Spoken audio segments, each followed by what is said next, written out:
Hello friends, welcome to my channel Payel's kitchen. আজ আমি তোমাদের সাথে শেয়ার করব কিভাবে দোকানের মতো মুচমুচে চিড়ে ভাজা তৈরি করতে হয়। আর এটি তৈরি করা কিন্তু খুবই সহজ। তাহলে চলো বন্ধুরা রেসিপিটি শুরু করি।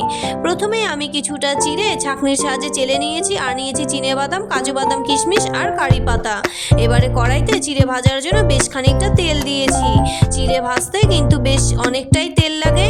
ভালো করে তেলটাকে গরম করে নিয়েছি। এখন ছাঁকনির সাহায্যে চিনেবাদাম ভেজে নিচ্ছি লো টু মিডিয়াম ফ্লেমে। এবারে তেল ঝরিয়ে বাদামগুলিকে আমি একটি পাত্রে রেখে দিলাম। এবারে কাজু বাদাম, তারপরে কিশমিশ ও কারি পাতা ভেজে নিচ্ছি।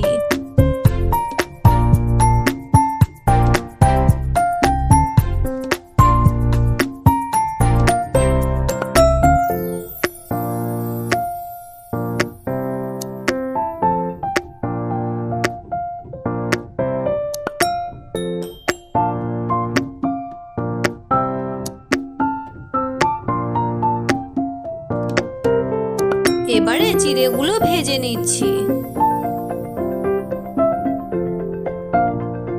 চিড়ে খুব সুন্দরভাবে ভাজা হয়ে যাচ্ছে। ডাইরেক্ট তেলের মধ্যে চিড়ে ভাজতে একটু অসুবিধা হয়, কারণ যদি হাতায় করে তুলতে হয় তাহলে কিন্তু চিড়ে পুড়ে যায়।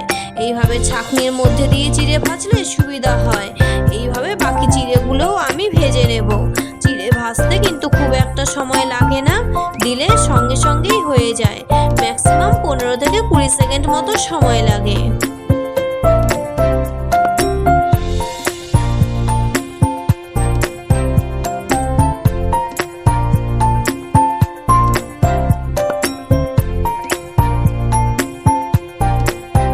এবারে দুটো কাঁচা লঙ্কা ভেজে নিচ্ছি।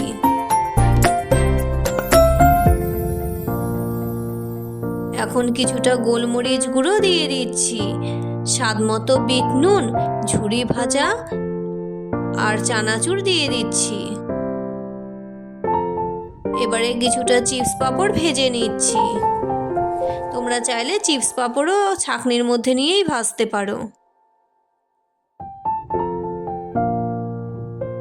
এবারে চিপস পাঁপড়গুলিকে দিয়ে সব কিছুর সাথে নেড়ে ভালো করে মিশিয়ে নিচ্ছি।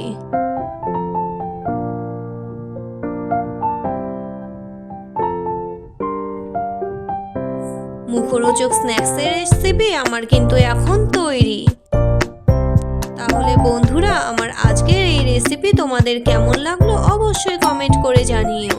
ভালো লাগলে এই ভিডিওতে একটি লাইক করে দিও। আজকের মতো এই পর্যন্তই। আবারও আসছি নতুন কোনো রেসিপি নিয়ে। ততক্ষণ পর্যন্ত সবাই সুস্থ থেকো, ভালো থেকো, টাটা।